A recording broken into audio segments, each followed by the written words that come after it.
Share my Hey, screen. hey, hey, everybody. Hi, everyone. Today's going to be fun.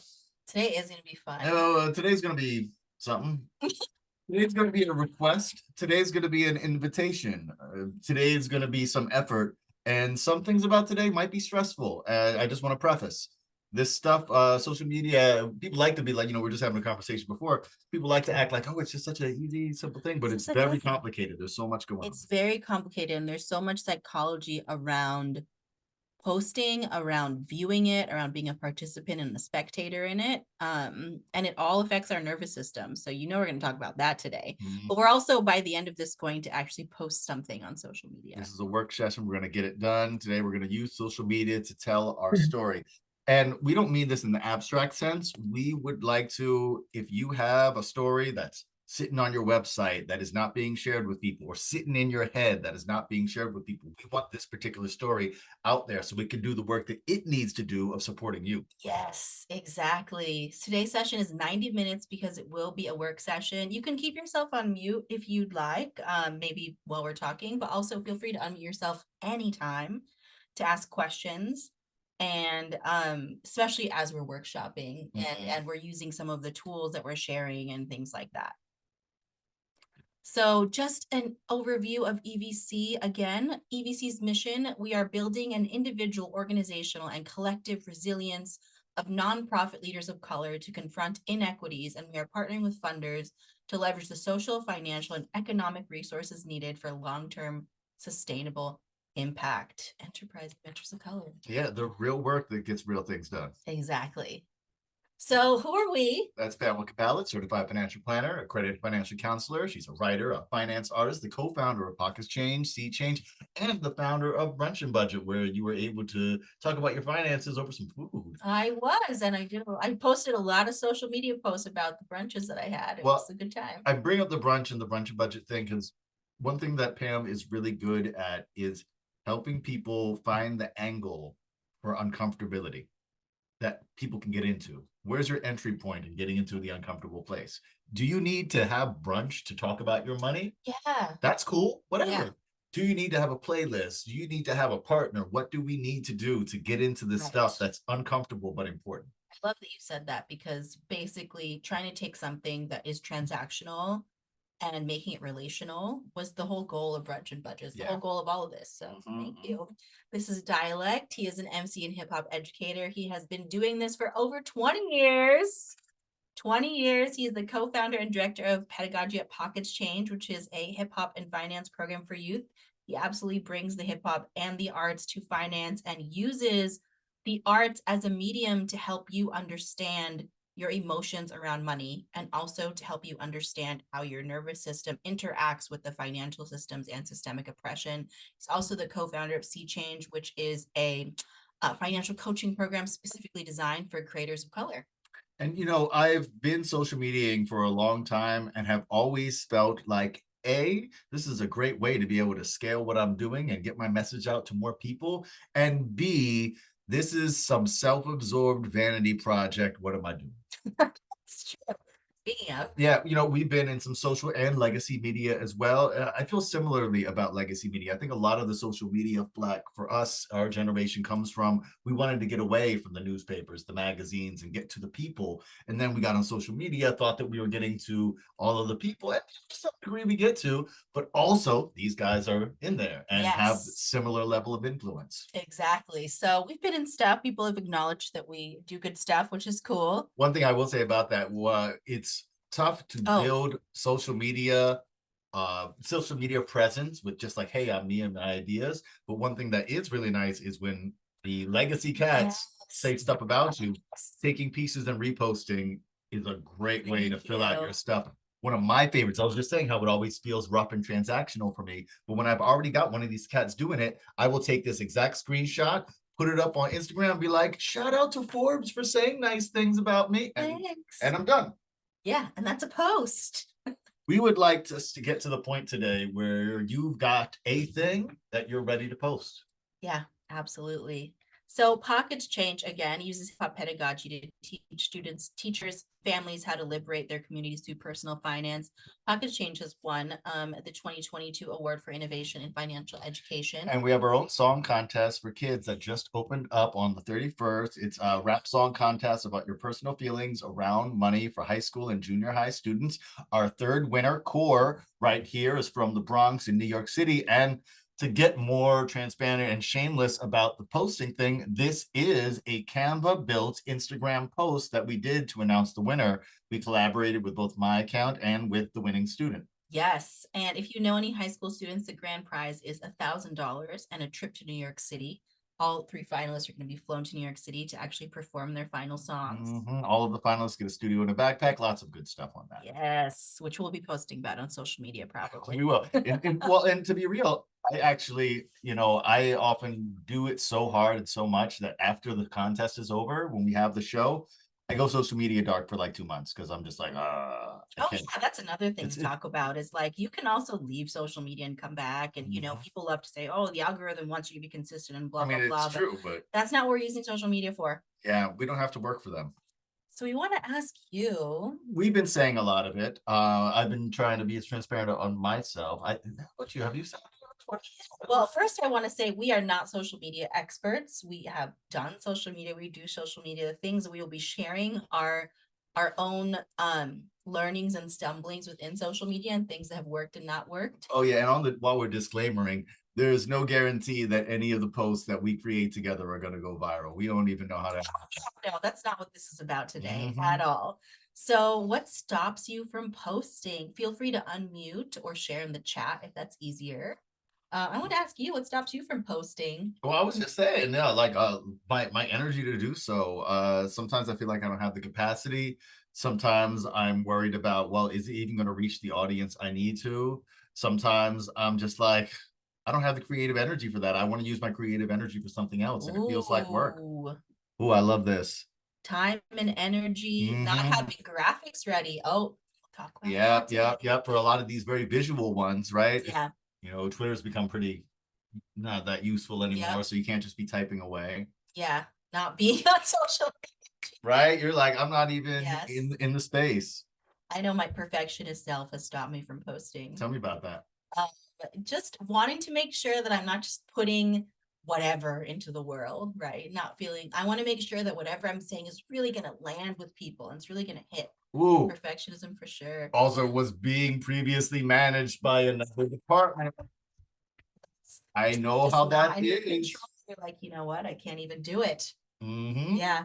Well, they had the experience, they had the time, and then you're like, wait, now it's on me? Yeah. I gotta figure this out. Yeah. So the perfectionism thing and, wanting to feel like you're like putting it out into the world, putting things out into the world. And part of what we're going to be talking about today is how to let go of that perfectionism and like where that comes from. Yeah. And to be real, I know a lot of it comes from you look at social media and you see inaccurate things. You see things that have no facts at all that are out there being pushed. And you feel this pressure as someone who puts facts into the world to be like, well, we've got to stem the tide. Yeah. Geez. Like only us can stop a forest fire.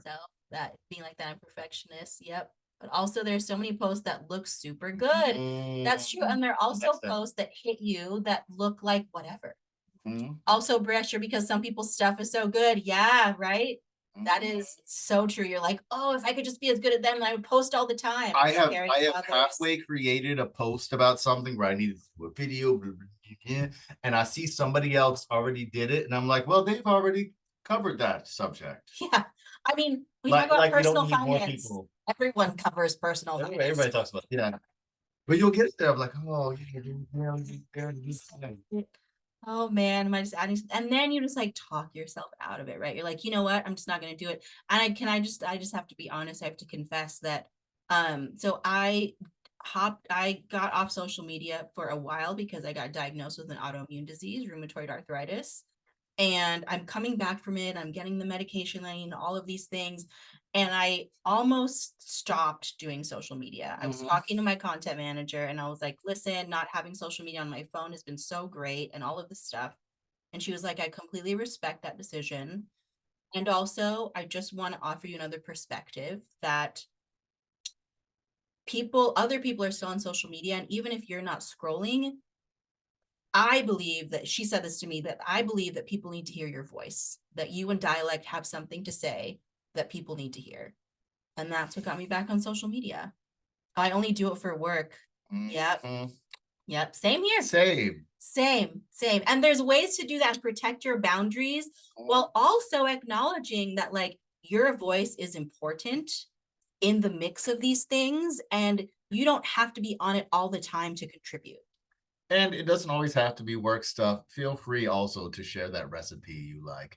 I've gotten advice. I remember as a musician, I was like, hey, let me talk to some people about how musicians are doing the posting stuff. And someone's like, take all the personal stuff off of your page because people don't want to see that. Why am I doing this? It's also going to be okay. Exactly. So let's get into like, we talked last session about paperwork and how paperwork anxiety is a real thing. People get stressed out about it. And social media, it doesn't just feel like paperwork. It is. It is. It is. It's another form that we have to fill out. And sometimes it's good. We've got content and sometimes we have to figure it out. Yeah, exactly. So that also adds to the anxiety of like, oh, it's another admin thing I have to do. Oh, I'm in marketing, so of course I have to be on social media, right? And so that can often get in the way of finding the fun in it. And finding out like what you actually enjoy about doing it. So we want to talk about the neuroscience, about why it's so hard to post on social media. Huge acknowledgement to our interpersonal neurobiology teachers who have asked to remain anonymous for this transformative information. Anything in italics is a direct quote from them. Yeah. So before we get into practices on social media. No, not at all. They're not on social media even one bit. So that is also an option. Well, but one thing to say about them that I like and I appreciate that they're not on social media for them and protecting their peace, but they have a very specific audience that they speak to, where social media is not a benefit for them. Right. It's not how their people find them. And so if social media is not how your people find you, you don't have to be on social media. Jeannie's not on social media. You know, I know many of us in the services we're in, we need to reach the general public at large, which means that even if we don't have fans checking for it, at the very least, and this is why I want to make sure that we have our story posted up somewhere, at the very least, there is an archive where someone can look up your name, see a thing, see a post, have something that explains your vibe and your thing, and then you're good. Yes, it is for my Oregon program. Yeah. Exactly. I want people to be able to know that about you and your org and your program without having to have a phone call with you or an hour-long meeting. Right. Like knowing the intentionality behind it can often make it easier. So we're going to talk about a concept called neuroception. Neuroception is automatic. It's something, it's known as like automatic nervous system, right? It's the part that you don't even know is happening. It involves the brain areas, and brain areas refer to head, heart, and stomach.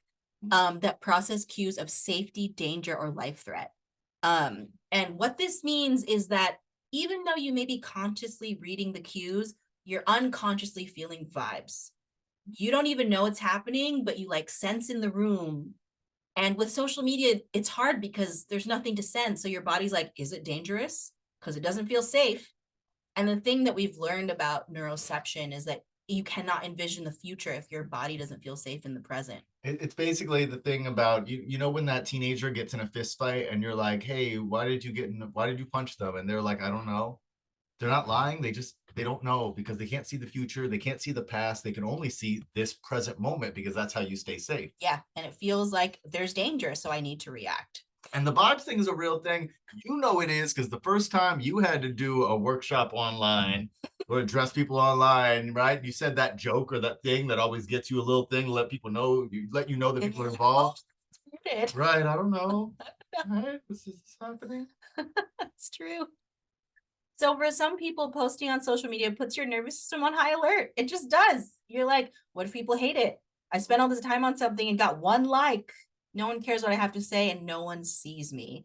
That is often, That's the conclusion we come to. Yeah, exactly. And Jeannie, you were saying, kids today are like tied to the likes. And part of that is because there's this inherent need to feel seen.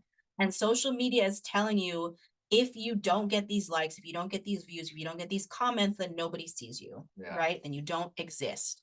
There's this idea that it's a democratic thing, but it's really not. Remember, it's governed by these algorithms that do whatever they want to do. Yes. And to go back to like one of the main tenets of interpersonal neurobiology, relationship is everything. So our emotional and motivational systems are always monitoring for connection and disconnection and adjusting accordingly. And this feels very real for posting on social media. What is not reflected is annihilated. It's where that the conversation about representation in media, all forms of media, is such a big and important thing, because if you don't see yourself in these places, then you assume that it's not for you. Right. And then you don't engage. And it is also why if you post something and no one sees it, you literally do not feel seen.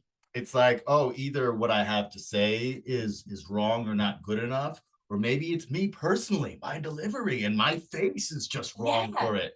Even though you know it's the algorithm, intellectually, your body is like, wait, nobody cared. I don't want to keep doing this. I don't want to keep putting myself out there, putting myself in this vulnerable, potentially dangerous position. Although, you know, one thing I just got to throw in there for y'all, you know, all those likes and stuff, that's not an indication that people care.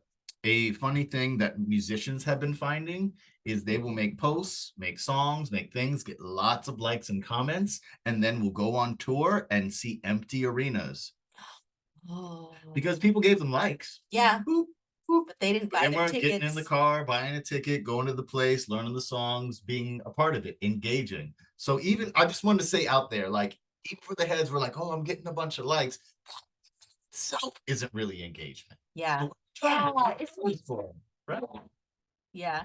Yeah. So it's sad. I feel bad for these young musicians who are like, oh, I got a fan base, and they get out there. And it's so like, getting the likes doesn't necessarily get you what you want either. Mm-hmm.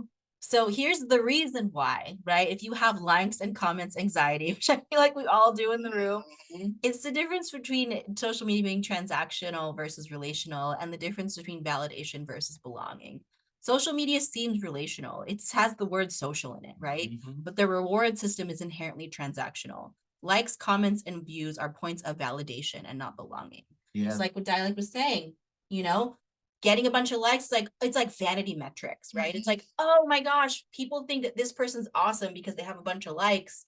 But what does that mean on the other side of the social media camera? And it's hard to tell, because validation and belonging often look mad similar. They do. They feel like the same thing sometimes, and sometimes they are connected to each other. Yeah. But validation is often external and is often not that consequential in your life. Whereas belonging, when you feel like you belong, you're open, you can say what you want, and whatever reception you get is something to build upon, not something to lament about. Yes, exactly. And so how do we shift it from social media being transactional into something relational, and something that feels like there's a sense of belonging, and not that you're just like chasing the likes and trying to get validation? The first thing is having attuned relationships, right? The hardest thing about capitalism is that it removes your humanity and turns you into a number. It makes you believe that you have to do it alone. And I know that there's been a lot of reports that show that social media makes people feel more alone than ever. Social media is the tool of capitalism. And even just what you Dialect mentioned earlier about Facebook and Meta wanting to just flood the system with AI so it turns into another version of TV, instead of having it be an interaction and creating relationships with people, you know, that is their end game. Yeah, you know, one thing when YouTube was first really getting together as a musician, it was a whole big deal that your music video needed a lot of views and likes and comments and stuff. And a number of us, to create some belonging around it and to have some attuned relationship, a number of us musicians were just like, all of us friends, we're going to check out each other's videos. We're going to play it like every day for a week so it can get a bunch more. We're going to put a like, we're going to put a comment, make sure that we do that for each other. And the real benefit was not that we added to each other's numbers, because again, it was just a few people. So it didn't, but what we did was we saw each other and checked out each other's work on a deeper level than we probably would have if we were just like, oh, like. Right. I love that. I didn't know we do that. Yeah. That's so cool. That's the easiest to maintain, but like, you know, we had a good system doing that. Relational. And you can do that with other nonprofits too. You can say like, hey, I'll send you my stuff. You can send me your stuff and we'll like and comment and like repost and things like that. I mean, we can do it for proposals for grants and stuff too. Yeah. It's all in the same thing. Yeah, exactly. It's all about finding that sense of belonging with relationships. And things are literally easier. Things are easier when we are with warm, attuned people. That example you gave is so perfect for this. I just can't make this post. Can you do it with me? That's part of the reason why we're having this workshop session. Can you give me feedback on this post? Let me know when you post it. I'll make sure to like and comment. Cool idea to do it intentionally. We don't. Yeah. Create that circle. You know, I know that in the personal finance space in the early days, that is how a lot of personal finance bloggers really got big, was they all grouped together and went and liked each other's things and commented on each other's posts as well. So there is a way to galvanize that. Yeah. So we want to find out from you, what makes you feel connected versus what feels gross, like engagement farming? What feels relational versus transactional? Yeah, and I guess we can start off ourselves with that. Can you help us out with the gross part? I think that one is a good place to start. Yeah. It's hard. Doing it feel gross to you? It's like the vibes, right? It's like what you're saying of like, I think that for me,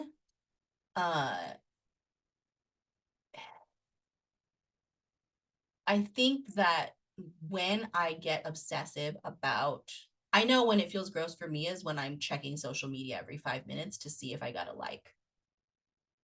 That means I posted it for the wrong reason. And that's happened to me before, where I'm like, I posted something that I made it not for me, but I made it for the algorithm. I was like, oh, I see this thing trending. Let me do the same thing. And then I post it and I check to see if it's getting more likes than the other stuff. That's a really good gauge, because you just brought me back to a few times when I posted less for the trend, more for I wanted to make sure that people know about this and are sharing. Yeah. And then I keep going back and looking and then being disappointed no matter what the number is. No matter what the number is, you would always have more likes. That's the funny thing. It's like if it's 1, oh, I only got 1. If it's 100, oh, it's only 100. If it's 1,000, oh, it's only 1,000, because you're always looking to the bigger and bigger number. You're like, oh, well, other people have gotten more. It's like, yeah, of course, that's always how where infinity exists, you know. Or doesn't. Or doesn't. What about you? Yeah, I was saying similar things. But for me, what feels gross is, I mean, I have to talk about myself.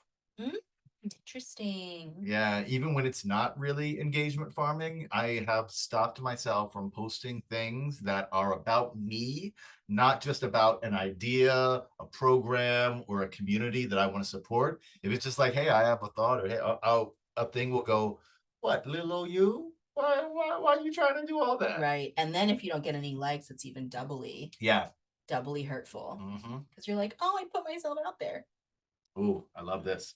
As Director of Resident Services, the company's post seems to serve potential donors or community partners as an audience. We are trying to create a Facebook group for the residents as the audience. Amazing. Agency page doesn't seem to speak to the people that live there. This is so great. Yeah. I mean, not the thing, but like, thank you for sharing. No, that's a really good, that's a really good analysis. Just the understanding of like, okay, who are we really serving here, right? And who do we need to talk to? So general stuff about that is like, yeah, finding different platforms or different sub platforms to make sure that you have space for them is a really important thing. We've been discussing that ourselves. Yeah, I'm curious if the intention of the agency page has been stated explicitly, or if it's something that you have to glean. What do you mean? Like the agency, like it seems to serve the potential donors or community partners. If any of it is meant for, if any of it was supposed to be meant for the residents, and that's just not what happened. Right. Yeah. It's a good question. Yeah, Facebook groups are a nice way to create something inclusive. And some of the other apps that are out there do have little communities. I saw Twitter just got rid of theirs. Yeah. Oh, really? Yeah. It makes sense. It's hard because Facebook, not everyone has Facebook. Yeah. But I've seen, what I like about Facebook groups is that you are usually not performing for an audience, like you're saying with like the company's page, agency page, and things like that. Other community kind of things we've seen is people like on a real simple level, just getting Telegram and having text out to people, or a little more complicated, going to a place like Discord which started out as a video game community engagement thing. You know how people play video games all across the country and they'll be like, I'm on your team, so let's coordinate our strategy or whatever they're doing. Now there are a number of groups that are coordinating their efforts, their strategies, their plans on Discord. So that's another place to build community, which is great because that has like video, text, all the kind of stuff you want. Yeah, absolutely. I know Facebook is usually good because if you do have it, it is easy and you're already looking at it. But yeah, Discord is something that again, it's where are your peoples? Where are your people and where will they go? Where are they willing to go? So yeah. So I know we've been saying a lot of things, but like, let's get into what we're doing. LinkedIn. Okay, cool. LinkedIn is your thing. Yeah. LinkedIn being so focused on its mission has made it so LinkedIn, I feel, is not as corrupted as a lot of the other ones. It basically does what it means to do. Yeah, it's like, oh, it's like a professional platform. We have a lot of seniors who aren't on a lot of platforms, so that's a limitation. Yeah, that makes sense. If you got seniors, Facebook is really the one, right? Yeah, Facebook is the one. It's true.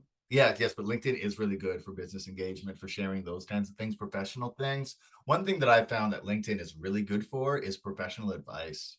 Yeah. When you want to talk to your peers, LinkedIn is a nice place to there's to a good community around that. I manage a program for women entrepreneurs in the DMV. So you already know what we're talking about. Oh yeah, so LinkedIn is a great space for that. And I find a lot of women entrepreneurs are also on Instagram. So for today, we're picking just one. Mind you, you can post it to all the things. Yes, you can post it to all the things. But let's think about the one just to make it easier for ourselves. Yes. Oh, Jeannie, explain the difference between Facebook and Instagram. I know it's confusing because they're owned by the same people. I know, right? They're both owned by Meta. Well, Facebook was a is this girl hot or not app created by some gross college kid. The Facebook, founded in 2003. Uh-huh. Yeah. And now it's mostly AI and angry people. Except for Facebook groups and buy nothing groups. Well, but let's talk about that. Yeah.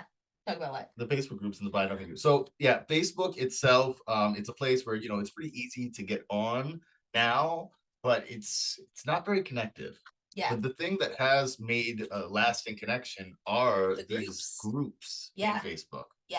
Like, I really think getting a Facebook group going is such a great low stakes, low lift starting place to see if a community is willing to gather. I mean, the buy nothing groups, I don't know if y'all are familiar with Facebook buy nothing groups, that they're all over the country. There are people in each community who say, we're gonna trade things with each other. Mile radius. Yeah, it's a good place to have a community. Yeah, like people can post things, and a lot of people cross post to Instagram and Facebook.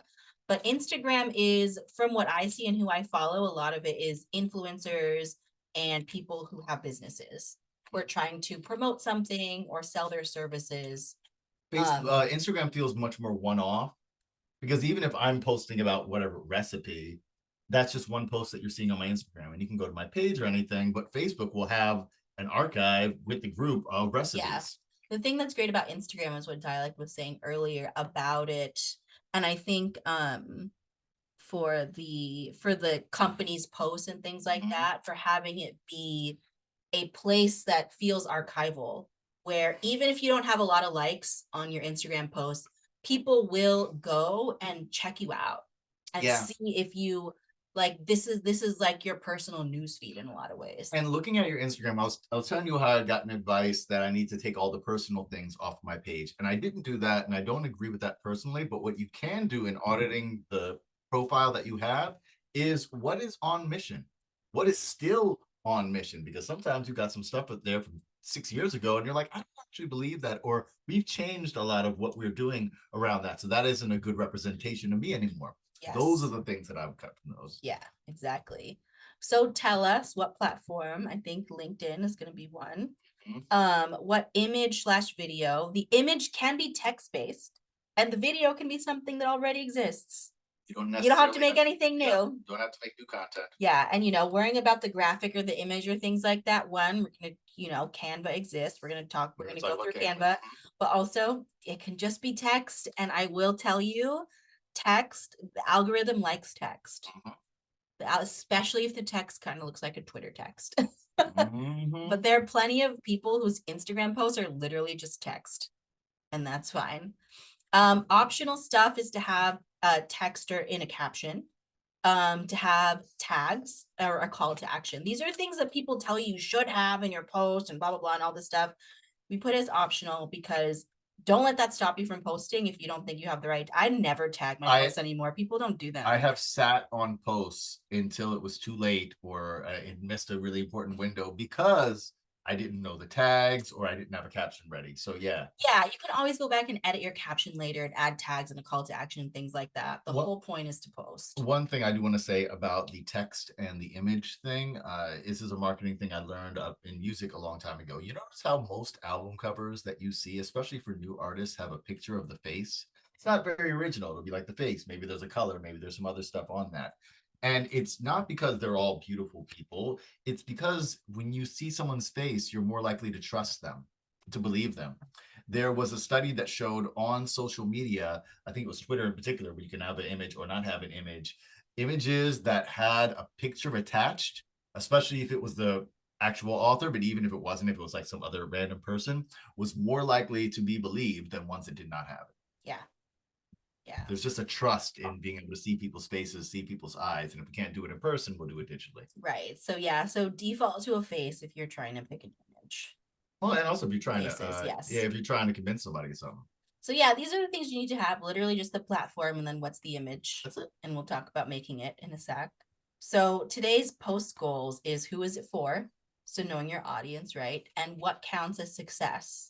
Likes, comments, archive, posting can just be a win, honestly. That y'all have already been saying a lot of really great specifics, but who is it for? It's not everybody. Yeah. This is the thing. Everything already is for everybody. Everybody can stumble upon your thing. Yeah, sure. That's going to happen. Technically, yes. That's what I'm saying. That's going to happen regardless of what you do. So the focus that you're making, because some people are like, I do want to reach all the people. The focus is in the initial group of people who not only will be able to take it and use it, but will also, in whatever way is comfortable with them, spread the word. Yeah. So that it's not just you. Maybe they're reposting and resharing, or maybe they're just sharing it in their community. All of that is good. Yes. So saying that, what does success mean? What are you looking to get? Do you want to make sure that more clients are added, that people engage more with another platform? A lot of times people have used social media to be like, hey, are you engaging with these workbooks that we sent out? And I really think social media is a piece of, and a necessary, but doesn't have to be a huge piece of like a larger communications marketing outreach campaign. Like post on social media because you have it and it's there. And also you have newsletters, you have videos, you have other means that you can communicate, you know? When we ask what happens next, there's a term that marketing people love to tell us about social media is that you need to have, I think we have it on one of the slides, a CTA, call to action. Yeah. What's your call to action? Yeah. What is the thing? And that doesn't have to be some big thing. It's just what's happening next. What's happening next? Yeah. You can ask people for that. And that's the thing is we want to make sure that what we're doing feels good, feels experimental, feels like we're trying stuff. Yeah, this is what I want to ask you today. When it feels like, and I know this from experience, when it feels like a chore, you put it off to the end of the day and all of the day is over, I guess. Oh, it's too late. Yeah, it either doesn't happen or whatever you post doesn't feel fun or awesome or doesn't have the energy behind it anyway, right? People feel the vibes through all of that too. So how can you make this feel like an experiment and not a chore? We have some tips for that too. So if you have any favorite tools, we'd love to hear from you about what you use to post. We love Canva for just being able to put a post up, making it pretty, adding captions, things like that. And Descript, if you've never heard of Descript, you can edit video. So what Descript does is you upload a video to Descript, it transcribes it, and you can edit the video by editing the text. So instead of having to go in and learn how to be a video editor, you just look at the transcription and it takes out all the ums. As I say, it takes out all the ums. You can edit for content and it'll automatically edit the video for you. It's pretty cool. I know, right? I can say again, and it'll just edit it out for me. I'll show you a video that I made on Descript.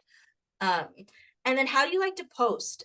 You can post on before I remember on Instagram, you couldn't post on desktop for a while, but now you can post on desktop or mobile. And I was saying earlier that I'm not someone who social media on my phone because it was just kind of driving me crazy. So one of the things that was stopping me from posting was that. And then I realized I could just post on the desktop for both Instagram and TikTok, which are my two things, my two places. If this stuff stresses you out, choosing between one or the other might be useful. I don't use social media on my desktop. I never have it. I don't sign in, but on my phone, I've got it. And I think for both of us, we're just finding a way to silo it a little bit. Set the boundaries for yourself and setting boundaries for capacity, right? And then what else can you do to make this easier for you? Treats, space, support, having that circle of people. When I want to get back to posting, I'll usually Dialect and I are in a mastermind and I'll share with the mastermind, and be like, hey, can you look at this? What do you think? Can you go like it? And sometimes, similar to the brunch and budget thing, you do need a treat. There's that food that makes you feel like yourself, or that drink, or the process of making something, or having people over to build and create. Right. How do you make this fun? How can you make this fun for you? Because ultimately, especially if you don't have 200,000 followers or 10,000 followers or however many followers, like if you're concerned about not getting any likes, that's fine. I mean, you might not be getting any anyway, right? So you have the space to experiment, and making it fun is a big part of what is going to make this doable for you. And by fun, I think what Pam is not necessarily like always a party kind of fun, but what is satisfying? Satisfying, that's a good word. Right. What feels like you because I think one of the things about social media, like we were saying about not getting a lot of reaction, and thank y'all for throwing up the emojis and stuff so we can feel y'all in the spaces. There isn't often a satisfactory reaction. There is not. They're usually silence. And that, again, going back to neuroception, going back to your automatic nervous system response saying like, well, that feels unsafe. Let me not do this again. I mean, no matter what you do, because you get the viral post and then you get all the trolls on it too. And look, hey, we're still in that space. Yep, exactly. So on either end, you think you want the viral post and all of a sudden you're overwhelmed, So let's go to Canva. Okay. Who here has used Canva before and who has not? I would love to know. Be a non-Canva user. Anyone who hasn't used Canva before, it's free to start. I use it all the time. Perfect. Used it. Okay, great. Love it. Yeah. Canva's my favorite tool for everything. So literally just going to post something really fast. Not usually for social media posts. Oh, interesting. Sure. So the cool thing about Canva is let's pull this up now. They have pre-sized social media posts, YouTube thumbnails. You can see which ones I use a lot. YouTube thumbnails, Instagram posts, Instagram story. If you go here, see all LinkedIn backgrounds, Facebook posts. So they have pre-sized. Everything is the right dimensions for being able to post on whatever platform you choose. Well, and look at these templates. Like it's already done. Oh yeah, look at these YouTube thumbnails. Like I've been making some of these and I literally just took a template and then put our pictures in it, right? So we're going to make an Instagram post, the new size, the 4:5 thing. I'm going to just do a really simple one. So what's cool about Canva too?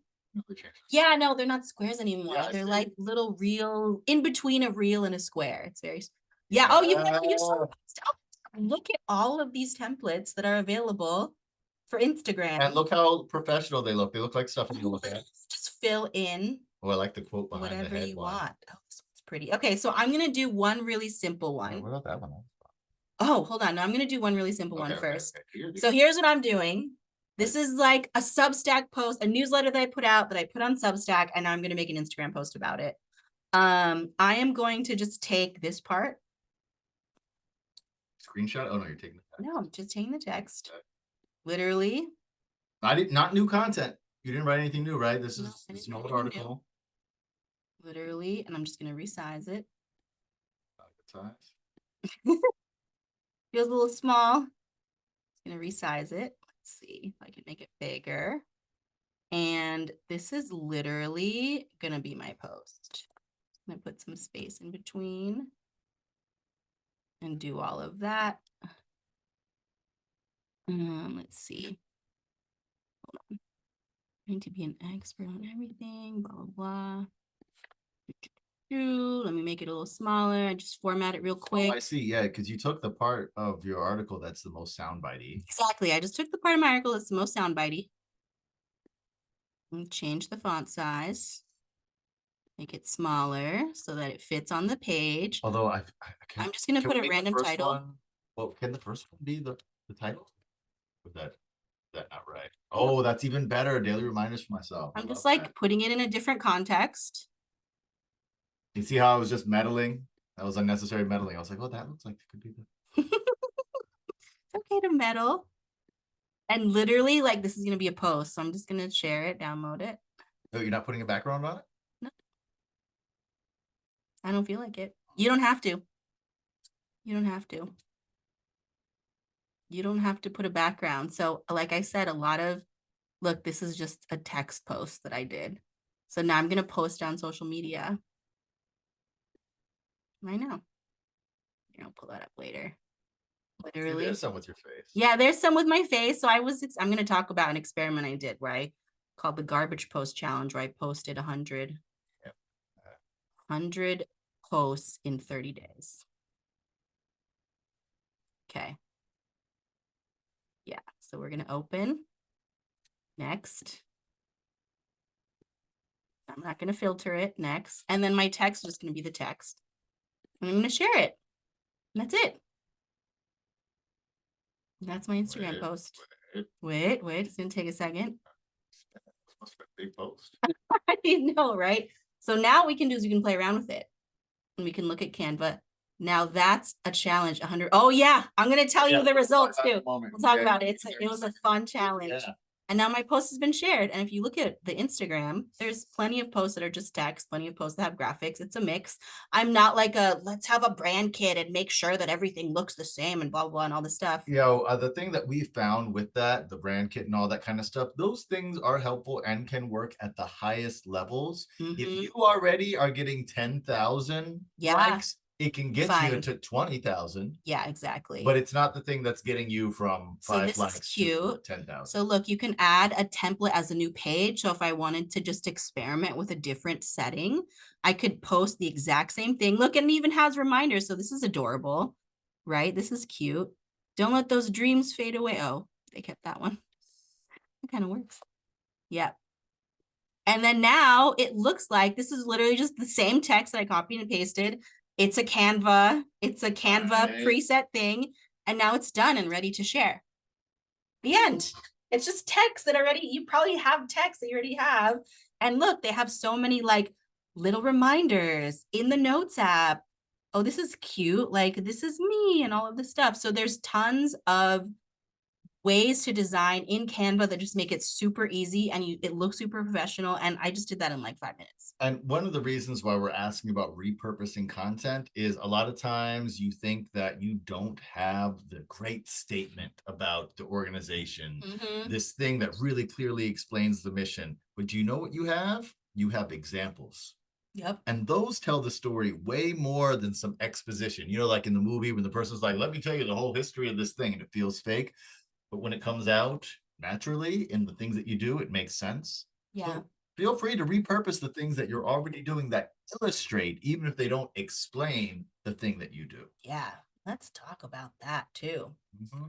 Yeah, because I think that there's already a lot of content that you have that can just be shared. And one of the things that I read recently from a social media marketer who I follow is that your words are just as potent the second, third, or fifth time that someone is hearing them.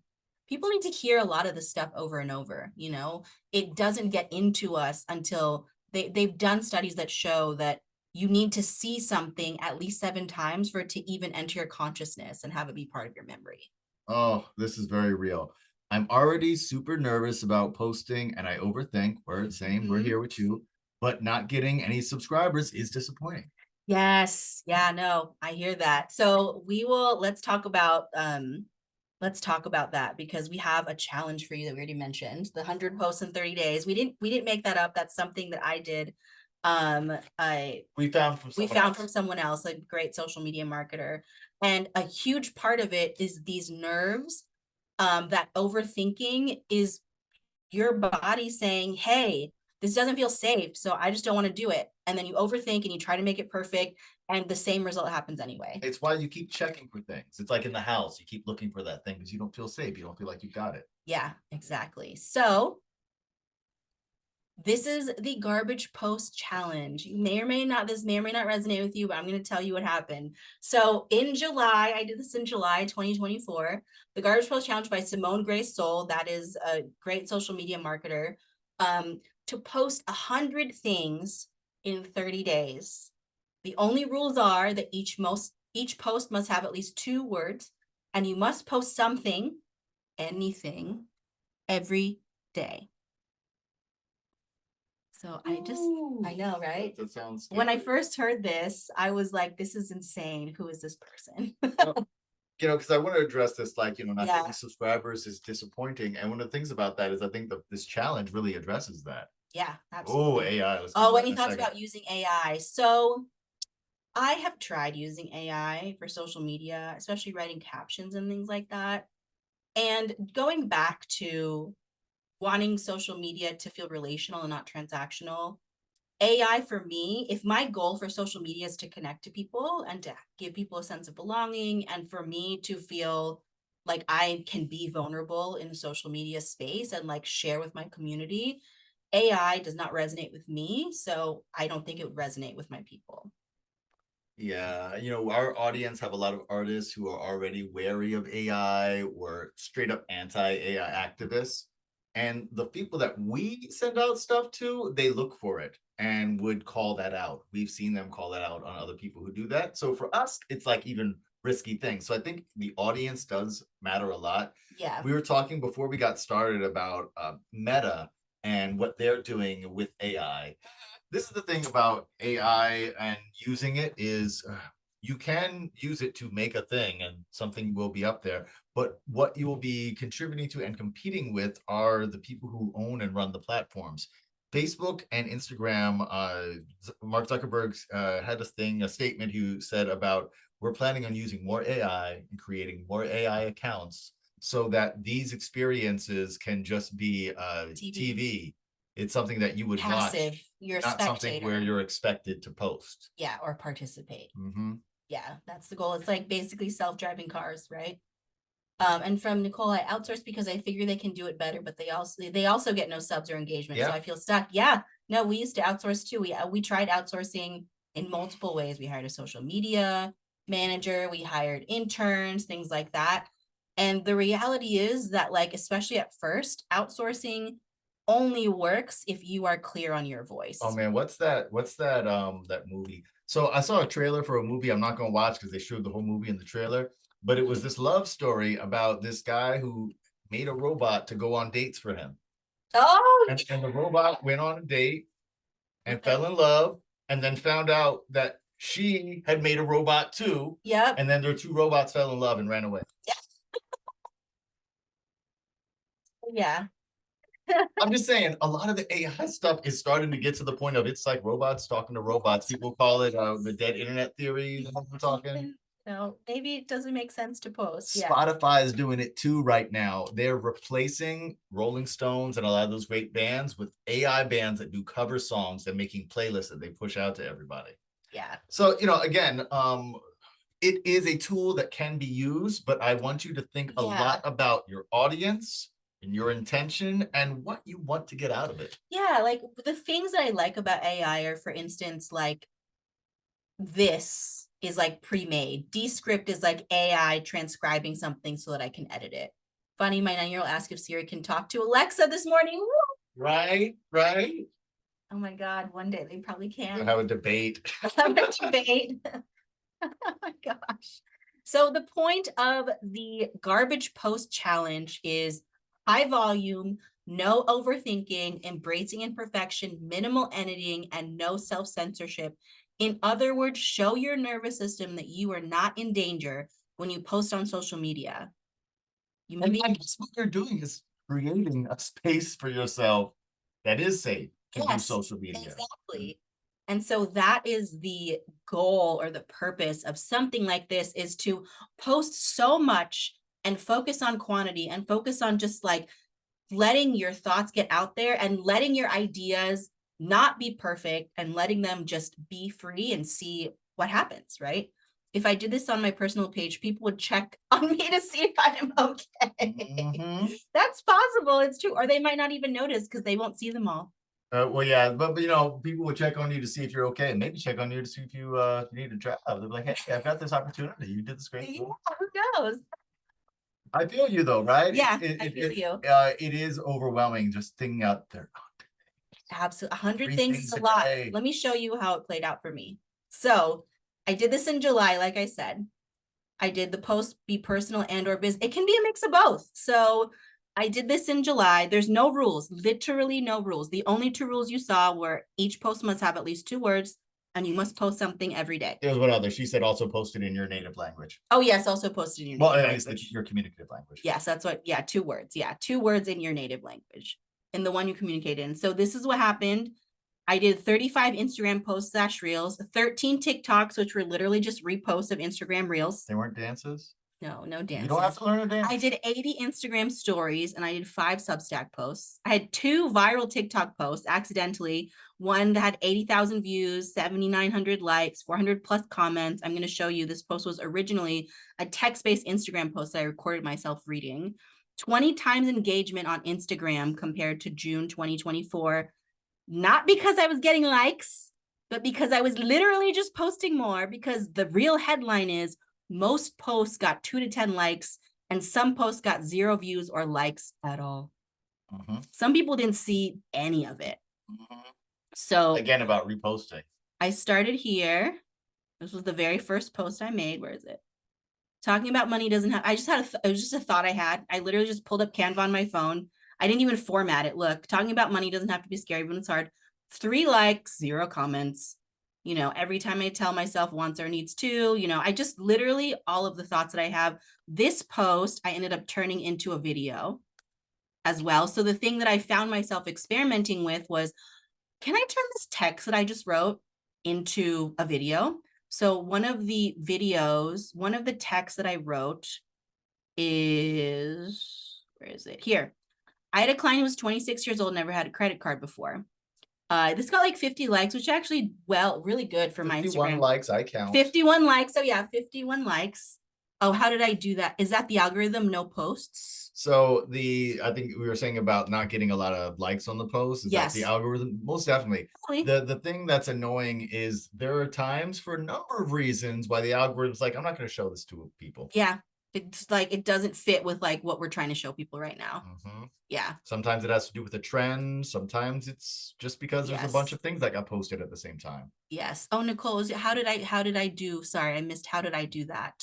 Which part? If you want to chat in the thing. Also, feel free to unmute if that's easier. Feel free to unmute if that's easier.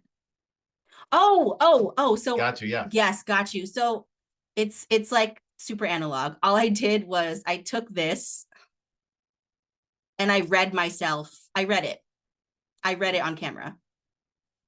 This is literally the post. Look, you can even see her eyes. She didn't memorize it. I didn't memorize it. I years old and she never wanted a credit card before. But when we checked her credit together, her credit score was. So I just read this text that I had already written, literally.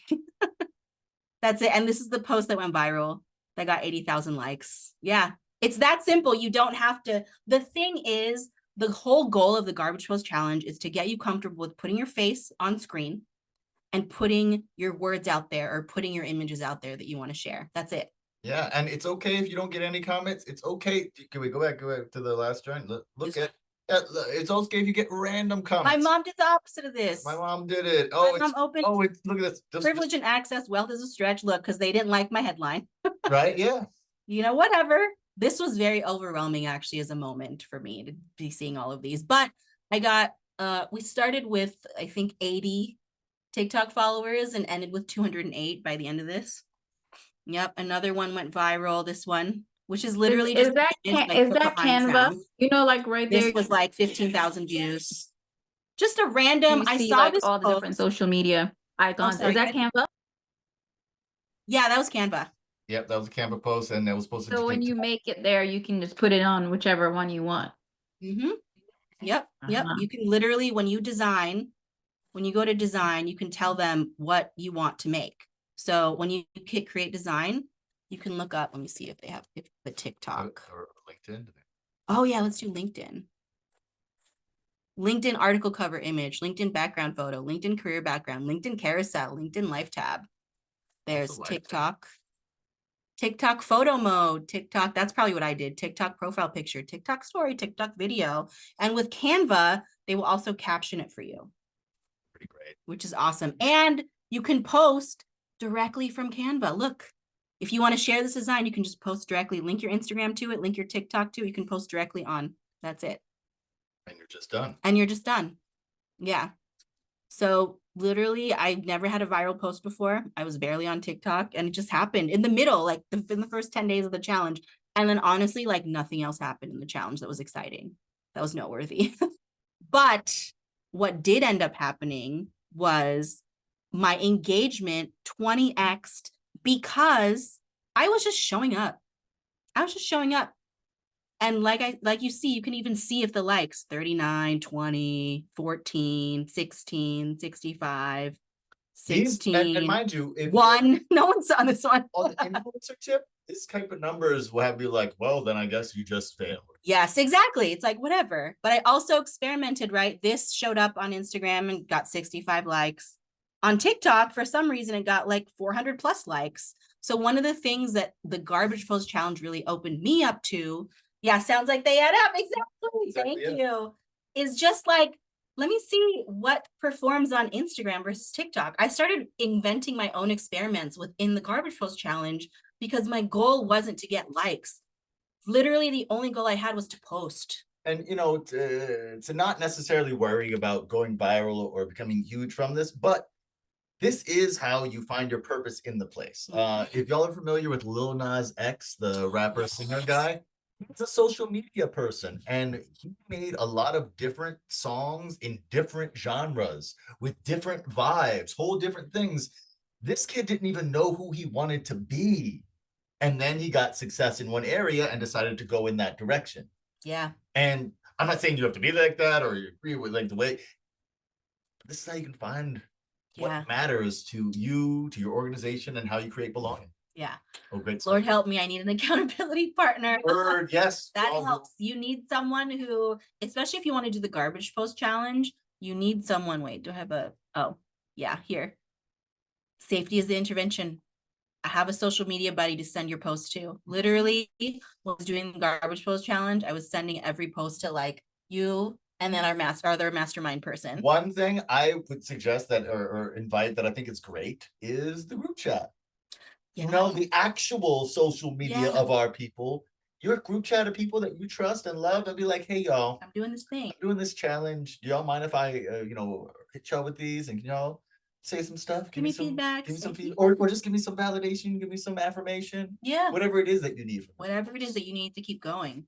And the thing about that is when you start to feel safe, emergent habits form. You cannot predict what will come out of it, but it demonstrates healing outside of the consciously stated goals and new possibilities start growing. The biggest takeaway that I got from the garbage post challenge as someone who is a perfectionist, who was afraid to post, is that, social media can be fun, and I really love interacting with people when they comment, you know, especially friends. Like there's a lot of when I show up on a friend's algorithm and they leave a comment, like I'm going to show you the most recent post that I did.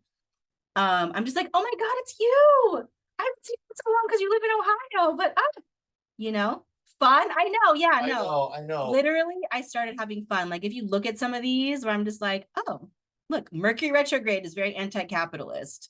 How this was really fun for me to do because I was like, I hate this post, so I'm just gonna change it and flip it. I would love for us to be able to get back to the place where we say, I have a thought. Let me share. Yeah. Because I know my peoples want to hear that. Exactly.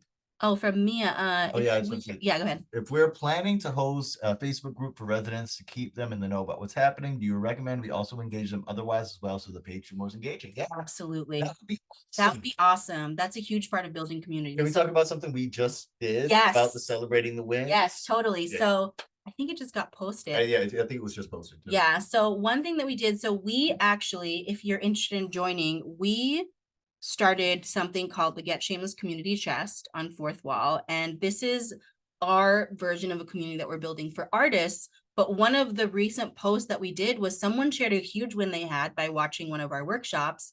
And what I did was I made it a community win.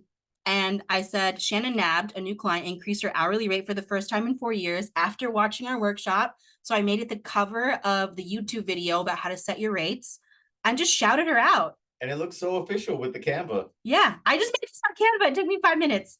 And I just like put her win on here and put her bio in and said, hey, check out these videos that Shannon watched to increase her rates.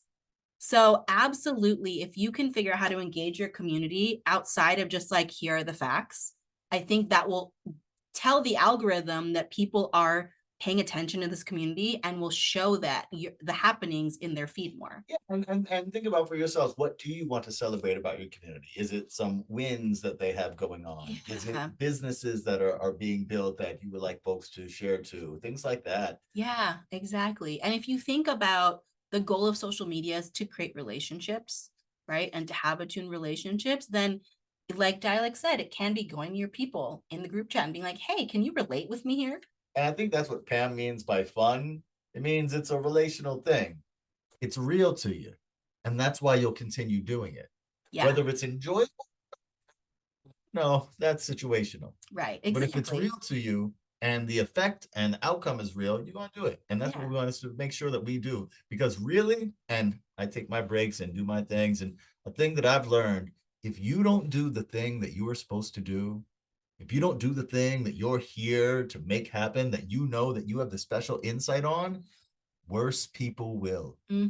That post that you don't like, that's going to be out there. And if you're not out there to refute it or to share your own perspective, no one's out there to do it. I love this comment. Posting does feel so lonely and solo. I love the idea of feedback and engagement in development and posting. Yeah, absolutely. Yeah, posting client wins. Yeah, that was fun. She sent me that win and I was like, can I share this? that felt so good. That felt so good. It's a favorite thing that we posted in forever. It's so interesting. It's just so indicative of us, our community, because at first she was like, I don't know if I'm comfortable with that. Yeah. She said, don't put my name. She said, don't put my name on it. And then she wrote back immediately and was like, actually put my name on it. It's fine. And then I made this whole big thing and she was like, oh my gosh, here's the rest of my bio. Thank you. You know, we don't celebrate each other enough, I think.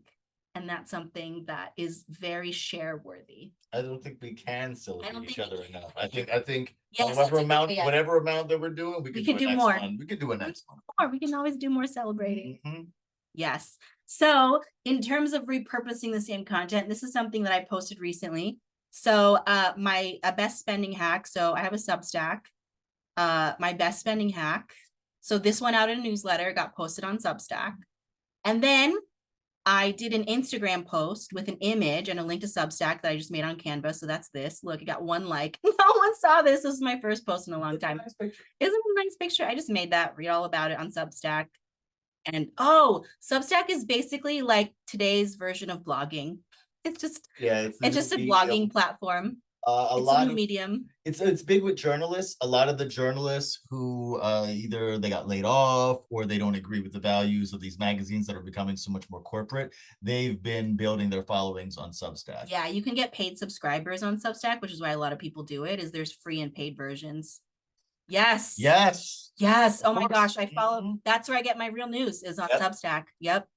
I follow specific people where I'm like, oh, you're going to tell me what's going on. It's how I got mostly off of things like Twitter. It was when they stopped being reliable. Yeah. So Substack is all the long form stuff. And then I made this Instagram post, literally just copied the first paragraph of the text as the text and had a call to action, right? Did you edit it at all?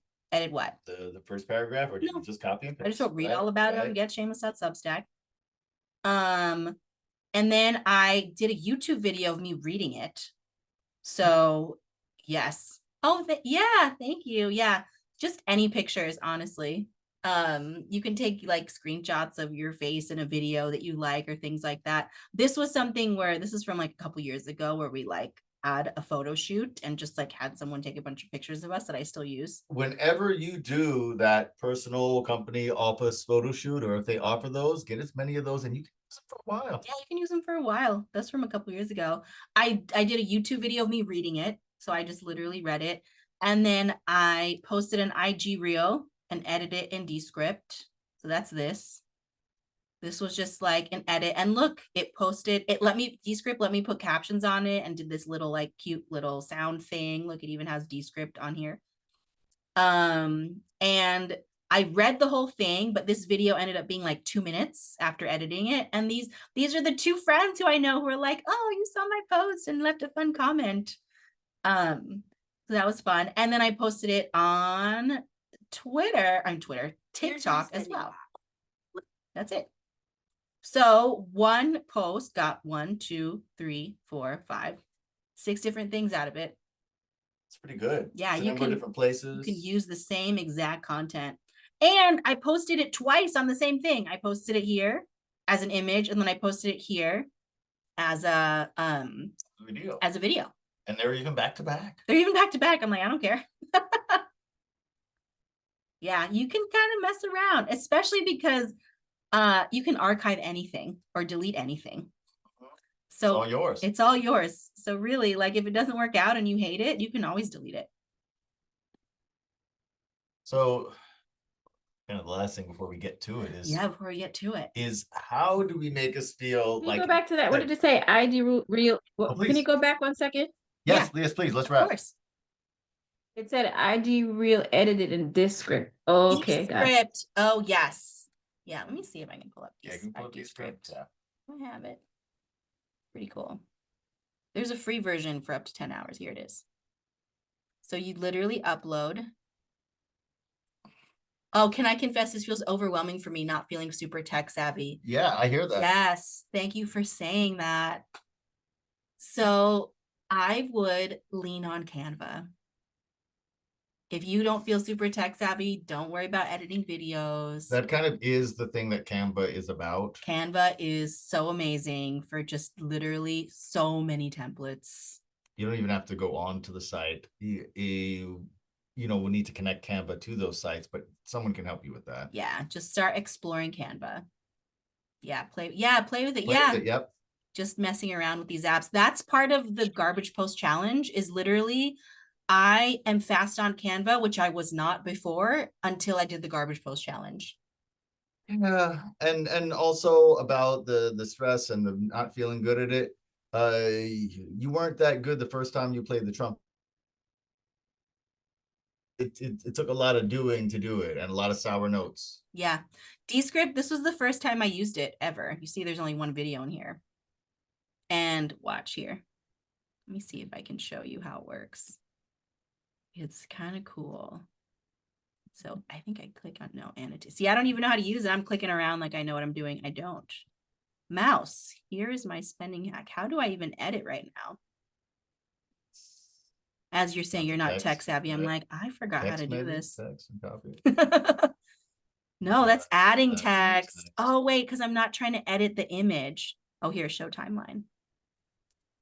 Mouse. We're just fumbling around together. There you go. Here's the timeline. Wait, but how do I actually go back and edit the transcription? Yeah, I don't remember. This is just the caption. Oh, that's because this is a finished video. Right, that's what I was wondering. It's a finished video, so we can upload a video. If you want to see, you can upload the same video. Hold on, let me see. Go home. Quick recordings. Look at this. Literally, like I said, I use this. I really appreciate that you said that. This feels overwhelming because you're not super tech savvy, because I'm literally stumbling around right now in front of all of you because I'm like, I actually don't remember how I did this. A lot of it is just playing around. Do I have a video that's ready? Let me see. Yeah. Yeah. Canva does take a lot of time, but then you can get really fast. Well, and the thing about Canva, I used to use Photoshop all the time, consider myself an expert in Photoshop, would make whole websites and stuff. And then I moved over to Canva. I was like, I don't know how to do anything. Also trying to read the advice on the spending hack. So I'm uploading the same video. It's transcribing. Yeah, so great. I feel that. We're with you. Yeah, so the work to make content and then gain followers through workshops. Oh, there you go. Yes, we would love it if you followed us. So it's transcribing. It's going to take a few minutes and then I'll show you what's going on. Is anyone ready to try making a post right now? Yeah. Oh, you want to see how my post is Mhm. doing? Let's see. Remember the post that I put on earlier? I think I have no likes. Of course, you just put it up a minute ago. Oh, look, the whole thing didn't even post. I did it wrong.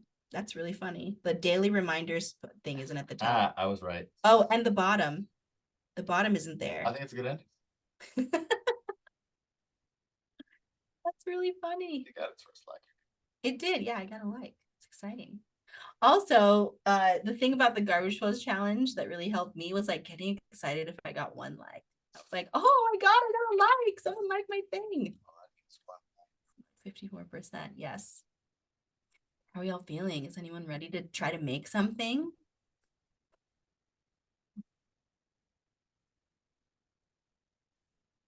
And then I'll show you Descript when this is done because Descript is pretty cool. Yeah, it's almost there. Working on it. It's transcribing it right now. It's transcribing it. Yeah.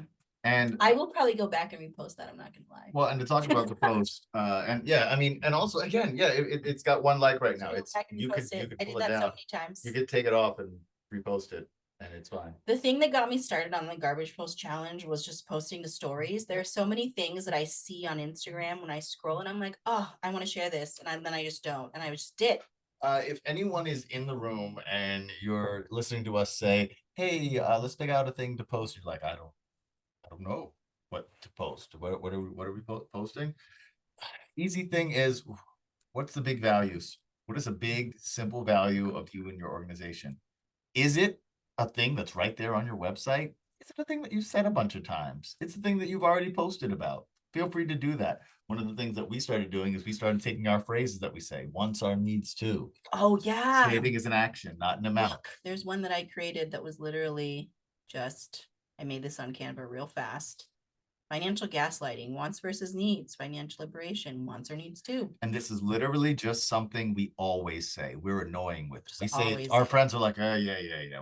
Your net worth does not equal shelf worth. I posted this like a year ago too, and whatever. And like I said, some of these may be phrases you say, some of these may just be copy from the website. Yeah, look, this one actually, oh, I forgot. This one got 436 likes. Tell me your first gen without telling me your first gen. This one I worked really hard on. No different. No different from this one. This one got 8. I don't know why. It's the same exact formatting. Yeah. It's so random. It's so random. That's the thing about social media in terms of getting likes and posts and subscribes is like, it's random. But the more important thing is the stuff you're trying to get across. Yes, exactly. What's wild is I have gotten private emails and texts from people who said, oh, wow, I read this thing and it led me to go and I did this research, I made this stuff and I built this thing and it's all thanks to you. Thank you so much. And I look at the post and they didn't even like it. Yeah. They just said they saw it, but they told you privately. You know, because they did real stuff with it. So check it out. Hey, it's Pam, and I'm going to share my best spending hack. I cut this out. I had a whole aside about the jacket I was wearing. So I just delete it, and now it's edited the video. Just like all hacks. Hear me out. See this online shopping thing, blah, blah. Hear me out. I'm going to take out hear me out. This has actually been a game changer. I've literally, I'm going to take this whole section out. I've literally woken up in the middle of the night. Now just edited the video. I'm literally just, look, you see it changing. I take out this. I'll change this to dialect, but it doesn't matter right now.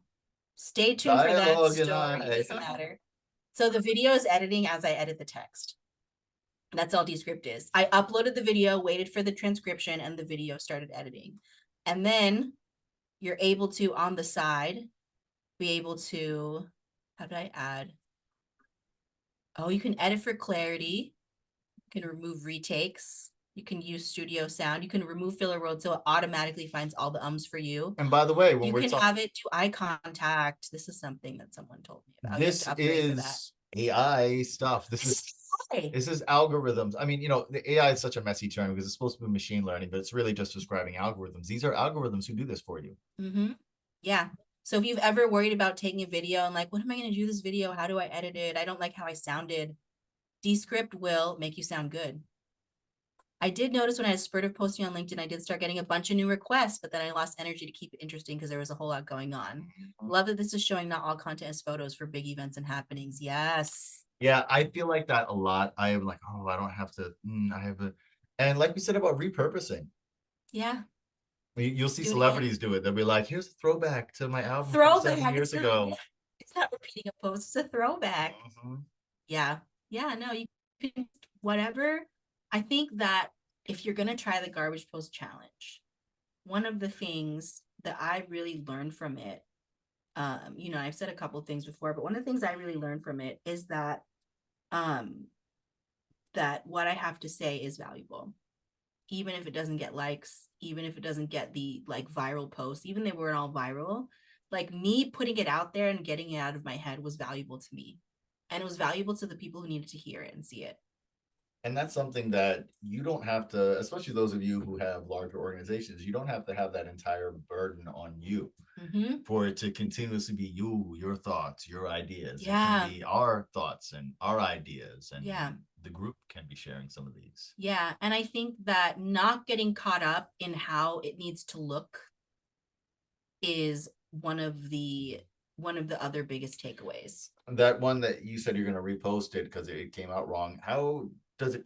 I think the first time you did it would feel embarrassing to you, right? Oh yeah, so many of these are like, a couple of these are for sure reposts, and there's stuff that's been archived for sure.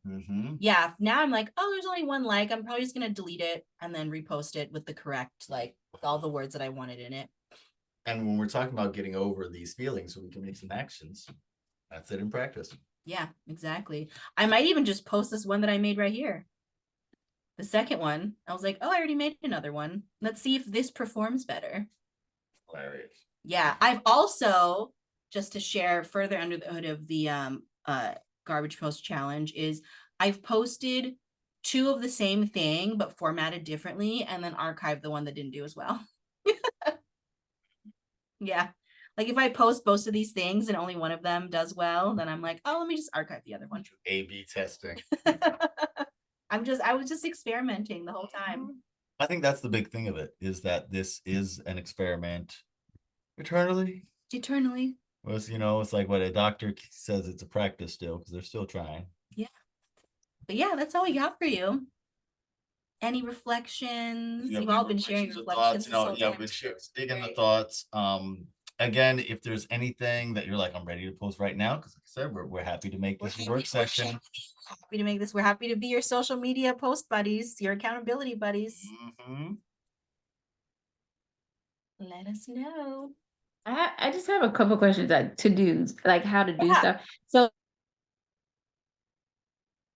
like I go to events all the time and I take pictures and videos. And can you hear me? Yeah. Yep. Okay, so I go to events. Oh, you cut out and again. I take pictures and videos and they just sit in my phone because I don't know what to do with them. This is where we need, I go to different events and I take pictures and videos, but I never know what to do with them. So they just sit in my phone. Oh. Yeah. Yeah. No, I hear that. I've been a similar place. And So this what is do I do? How do I do that? How do I get it from my phone? Can you upload? Yep. You can upload straight from your phone. You can upload straight from your phone to Instagram, to LinkedIn, to TikTok. You can get Canva on your phone. A lot of the things that I edited in the garbage post challenge were me like editing from bed, like on my phone.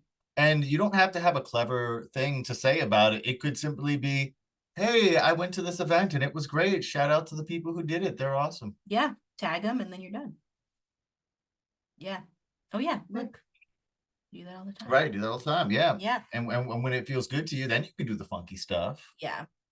I get hung up on the tags. I don't tag anymore. Yeah. Because I used to get hung up on it too. I just don't. Yeah. Don't get hung up. Yeah. That's the thing that I don't think me. that's how people find things anymore, honestly. Yeah. Tagging. Well, I mean, hashtags in particular that's over. Yeah. Hashtags. Yeah. But tagging in particular is not what it used to be. In terms of like being I think the algorithm's more advanced than that, honestly. And it's perfectly fine images. Just to write down the name of the person. Yeah, I literally stopped tagging a while ago. Yeah, so That's great. No, those are really great questions though. Yeah, but I would just start posting. You can also email or airdrop to a computer. Oh, There yes. you go. Right That's advice. good Yeah. stuff. Yeah, if you want to put on your computer, that's true because it can sync. But yeah, I think that if the thing about posting, the thing that I really got over during the garbage post challenge too was just like that sense of like, oh my God, I'm gonna die if I post this. Like that innate feeling in my body of like, oh, this is gonna be the end of the world if I post this. I'm an Android girl. I mean, the thing of it is, folks do have the term social death, Yeah. which is about when you are ignored, canceled, or otherwise deplatformed on social media. And people are worried about that kind of thing. Yeah. It all just feels so personal. It is. Isn't that so wild, right? Yeah. It's this big bunch of wires and gears, but it's very personal. It's very personal. And it relies on our personal feelings in it. Yeah, it feels like someone's judging you, feels like that no one's seeing you. That's what a lot of this is. And it's like, how do you get over that? How do you make it a place where you find a sense of belonging? Mm-hmm. Well, I love this. Thank you. This is perfectly timed since the approval for the resident focus Facebook group just came through this week. I feel much better prepared to start this new communication challenge to our residents. Yeah.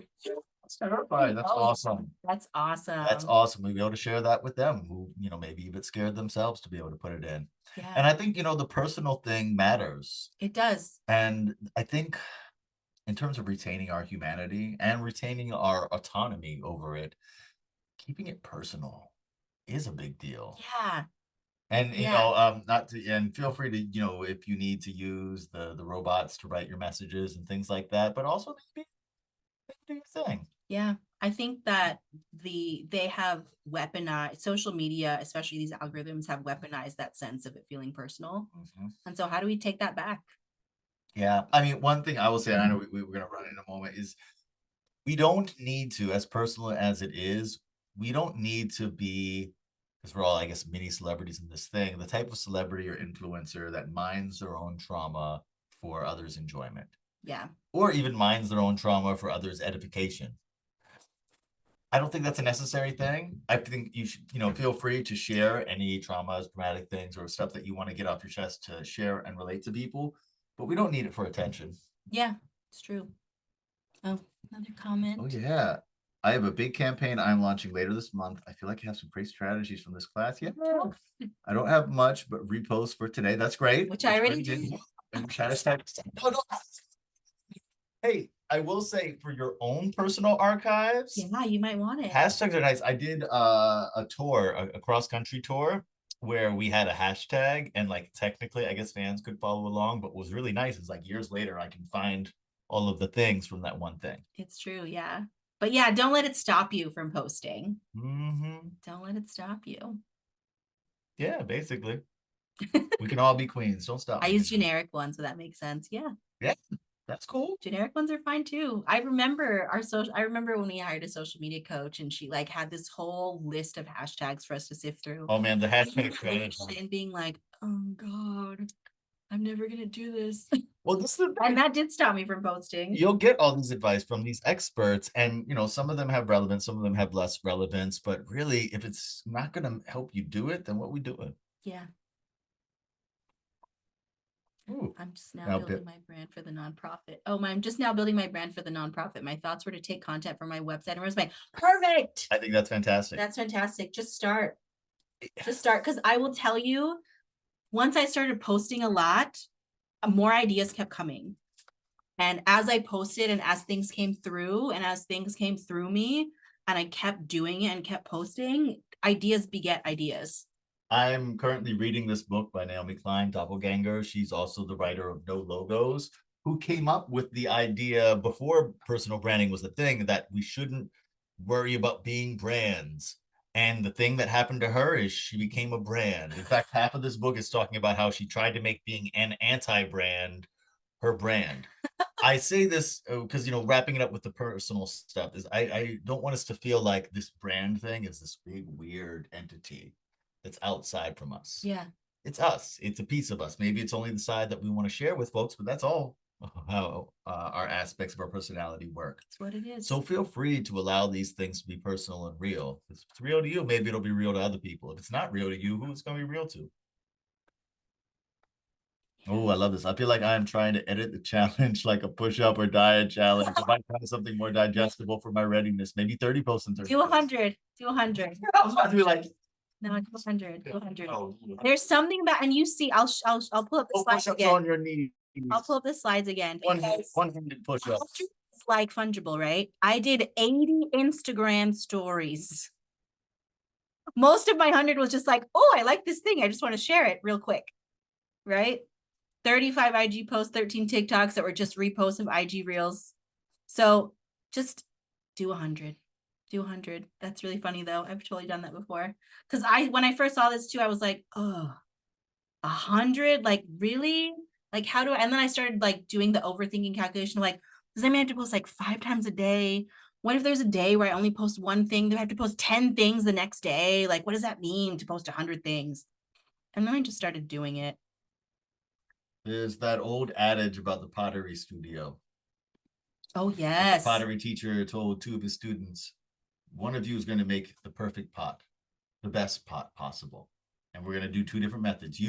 I want you to spend 6 months working on the perfect pot. Just making one pot. Shape it, edit it, fix it, make it, do it, all that. And the other person, they said, don't do any of that. Make as many pots as humanly possible.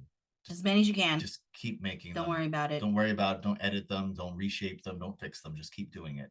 And guess who came out with the perfect pot? The one who made all the pots. Make your pots. Pots. Dude, I feel like I gotta make some pots now. You got me inspired. Like you right? Like, yeah, I gotta do it. Like, make the pots, 100 posts. Yeah. So that's I think all of our stuff. Yeah.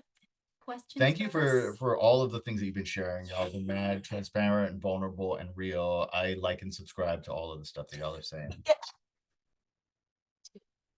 Yeah. That's our party. That's it.